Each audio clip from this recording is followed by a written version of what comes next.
재물이 어둡고 권력에 어두워서 욕심에 빠진 사람들은요, 나라보다도 더 큰 어떤 큰 손실을 보더라도 내 개인의 출세와 내 개인의 안녕, 내 개인의 이익에 눈이 멀어버리고 맙니다.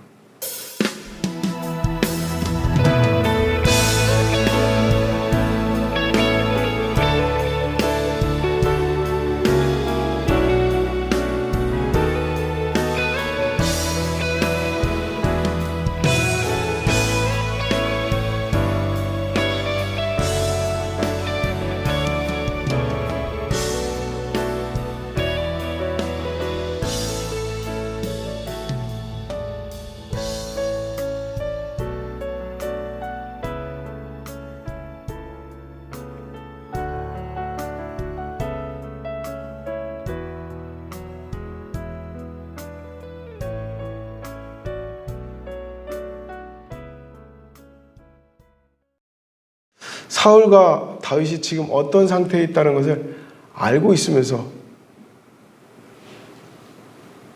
어떻게 보면 사울에게 아첨하기 위한 것이고 자기 출세를 위해서 다윗이라고 하는 민족의 큰 장군을 팔아먹으려고 했던 것입니다. 이렇게 재물이 어둡고 권력에 어두워서 욕심에 빠진 사람들은요, 나라보다도 더 큰 어떤 큰 손실을 보더라도 내 개인의 출세와 내 개인의 안녕, 내 개인의 이익에 눈이 멀어버리고 맙니다. 그렇게 해서 얻어진 것들을 가지고 자기 자랑을 삼죠. 이솝우화에 새들의 왕이라는 이야기가 있습니다. 새들의 왕. 들어보셨을 수도 있는데요. 어느 날 새들이 모여서 새들의 왕을 뽑자라고 했어요. 우리 중에서 가장 아름다운 자로 왕을 삼자. 그랬더니 많은 새들이 자기의 아름다움을 뽐내기 시작했습니다. 그런데 아무리 봐도 자기가 아름답다고 생각되지 않았던 까마귀 한 마리가 모든 새들의 깃털을 주워 모아서 자기 몸에 치장하기 시작했습니다. 그리고는 온갖 깃털로 알록달록하게 꾸미고 나타나자 새들은 저 아름다운 새가 어디서 나타났냐? 저 아름다운 새를 왕으로 삼자! 이렇게 얘기를 했어요. 그런데 가만히 보니 그 까마귀의 몸에 치장된 깃털 중에 하나가 눈에 들어옵니다. 저거 내 털하고 똑같은데? 어디 한번? 하고서 잡아당겨 봤습니다. 쑥 빠집니다. 그러니까 다른 새들도 또 그러는 거예요. 저 털은 내 거 같은데? 하면서 서로 막 다 하나씩 잡아 빼봤습니다. 그래서 하나씩 다 빼내고 나니까는 까마귀는 원래의 모습대로 새까만 모습만 남게 됐다는 것이죠. 결국 까마귀는 부끄러워서 그 자리를 떠나고 말았습니다. 사람들은 까마귀가 새들의 왕이 되지 못한 이유를 다른 새의 깃털 때문에 까마귀가 왕이 되지 못했다고 생각을 합니다. 그런데 저는 그렇게 생각을 해요. 까마귀가 왕이 되지 못했던 이유는 바로 자기 자신을 부끄러워했기 때문입니다. 얼마든지 검정색도 아름답습니다. 결혼식 할 때 남자들이 검정색 양복을 입잖아요. 어두운 색 양복을 입잖아요. 그렇다고 해서 그 양복을 입고 이 결혼식 한다고 해가지고 볼품없네 이러지 않거든요. 얼마든지 검정색도 아름다울 수 있어요. 중요한 것은 자기가 가지고 있는 것에 대해서 부끄러워하느냐 부끄러워하지 않느냐 이것이거든요. 자기가 가진 힘이 무엇인지를 찾아내고 자기의 아름다움이 무엇인지를 찾아내는 그 모습이 중요합니다. 까마귀처럼 자기의 아름다움, 자기의 힘이 무엇인지를 모르고 살아가는 것처럼 우리 사람들도 그렇게 자기의 힘과 자기의 아름다움을 모르고 살아갑니다. 오늘 이 시간 생각해 보시길 바랍니다. 나의 힘은 무엇일까? 나의 아름다움은 무엇일까? 오늘 우리가 읽은 말씀 속에 7절, 8절의 말씀이 이 시편의 가장 핵심 구절입니다. 가장 중요한 구절인데요. 이 사람은 하나님을 자기의 힘으로 삼지 아니하고 오직 자기 재물의 풍범을 의지하며 그랬습니다. 재물의 풍부함을 자기 힘으로 삼고 의지하였다라고 했습니다. 오늘날 재물이 있어야지만이 무언가를 할 수 있다고 생각하는 사람들이 많습니다. 심지어는 우리 그리스도인들도 다르지 않습니다. 더 나아가서 목사나 교회도 그렇게 재물이 있어야지만이 무언가를 할 수 있다고 생각합니다. 언젠가도 얘기했지만 제가 우리 후배 목사님들한테 개척을 이제 권했더니 하는 말이 돈이 없어서 개척을 못합니다. 이렇게 얘기를 하더라고요. 돈이 없어서 개척을 못한다. 그래서 돈을 얼마나 있으면 되겠냐라고 했더니 그래도 몇 억은 있어야지요. 그렇게 얘기를 해요. 그럼 돈만 있으면 개척을 할 수 있다는 건가? 저는 생각이 달랐어요. 교회가 돈으로 세워지는 것 아니지 않습니까? 건물이 화려하고 이쁘다고 해서 그것이 곧 교회는 아니거든요. 우리도 이렇게 건물이 있지만 이 교회 예배당은 말 그대로 예배당이지 이 건물 자체가 교회는 아니에요. 교회는 바로 여기 계시는 여러분들 한 사람 한 사람이 만들어져 가는 것입니다. 교회라는 뜻이 부름받은 사람들의 모임이라는 뜻이에요. 그게 교회입니다. 그런데 어느 때부터인가 교회는 돈이 있어야 되고 교회는 뭐 좋은 시설이 갖춰져야 되고 이런 생각들로 교회가 꾸며지지 않으면 교회가 부끄러워서 전도도 못하겠다. 교회의 힘을 어떤 재물이나 보여지는 어떤 물건들로 자꾸만 생각합니다. 저는 그것보다도 더 중요한 것은 바로 이 자리에 앉아있는 우리 성도님들이라고 생각합니다. 성도님들이 다 빠져버린 교회당은 무슨 의미가 있겠습니까? 그렇지 않아요? 초라한 건물 속에 있어도요, 그 속에 성도들이 가득하면 그 교회는 힘이 있습니다.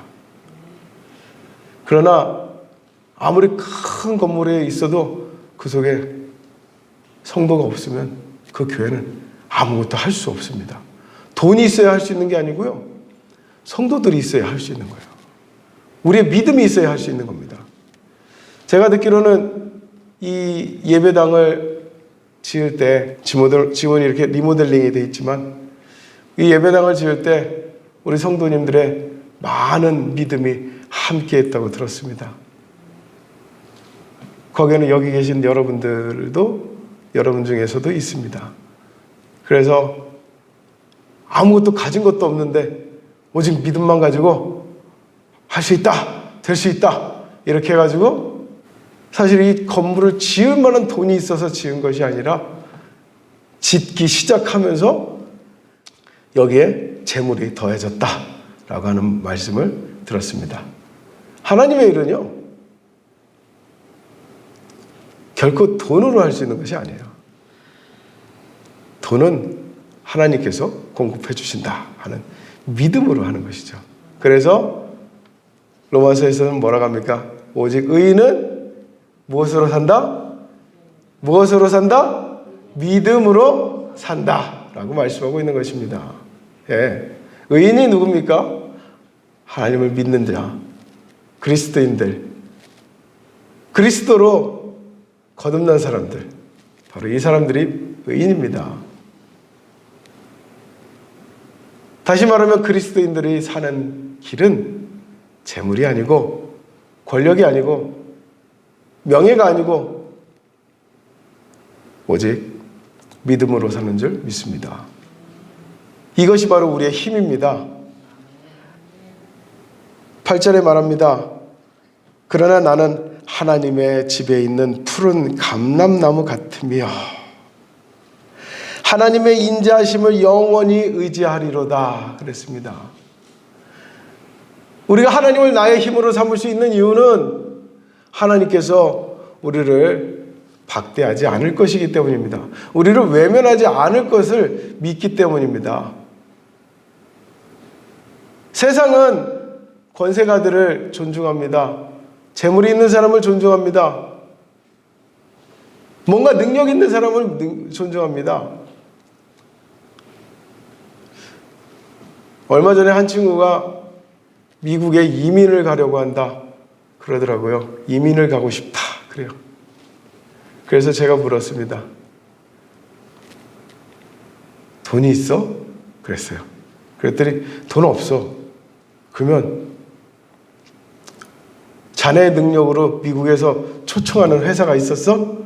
없어.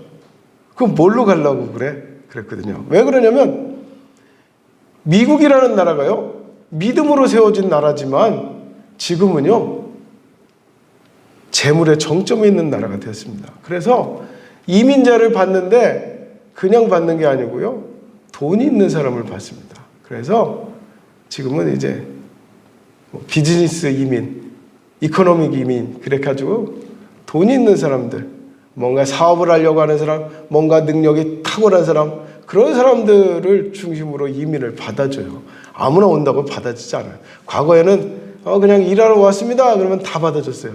워낙에 일할 사람이 없으니까. 세상은 그렇습니다. 세상은 재물을 의지하지만 능력을 의지하고 권세를 의지하고 하나님을 믿는 자들은 나의 힘이 무엇인가, 나의 힘이 어디서 나오는가 했을 때 바로 하나님이라고 답할 수 있기를 바랍니다. 하나님을 의지하십시오. 하나님은 우리가 재물이 없다고, 우리가 권세가 없다고, 우리가 힘이 없다고, 우리가 나약하다고, 우리가 정말 부끄러울 정도로 아무것도 없다고 해도 하나님께서는 우리를 기뻐하시고 우리를 인도하시고 우리의 의지를 외면하지 않으실 줄로 믿습니다. 비록 나는 연약하지만 나와 함께 하실 하나님의 강함을 믿으시기 바랍니다. 그 강하심을 믿고 오늘도 내 삶에 선언하시길 바랍니다. 뭐라 선언하시겠습니까? 바로 하나님은 나의 힘이시다 하고 선언하시길 바랍니다. 우리 함께 외치겠습니다. 하나님은 나의 힘이시다. 아멘. 이 말씀으로 오늘도 승리하시는 우리 성도님들 되시기를 주의 이름으로 축복합니다. 기도하겠습니다. 하나님 아버지, 아무것도 없는 연약한 자들을 하나님께서는 불러서 제자를 삼으셨습니다. 예수님의 제자들은 부자도 없었고 권세가도 없었고요, 많이 배운 사람도 없었습니다. 세상에 존경받는 사람들을 부르신 것이 아니라 세상에 손가락질받고 세상에 업신여김을 당하던 사람들을 제자로 부르셨나이다. 그리고 그들을 세워서 사도로 삼으시고 주의 복음을 증거하는 종들이 되게 하셨습니다. 하나님께서는 우리가 약할 때에 우리의 강함이 되신다고 하였습니다. 우리의 연약함과 우리의 부족함, 우리의 가난함을 보지 않으신다고 하셨습니다. 하나님은 우리가 하나님 앞에 하나님의 힘으로 서기를 원하십니다. 내가 가진 재물을 자랑하기를 원하시지 않고 내가 가진 권세를 자랑하기를 원하시는 것이 아니라 내가 가진 하나님에 대한 믿음을 자랑하기를 원하십니다. 그 믿음 가운데 하나님은 역사하시는 줄로 믿습니다. 오늘 우리 성도님들 이 믿음을 가지고 간구하게 하시고 이 믿음을 가지고 오늘도 승리하며 하나님께 영광 돌리는 우리 성도들이 되게 하여 주시옵소서. 예수님의 이름으로 기도드립니다. 아멘.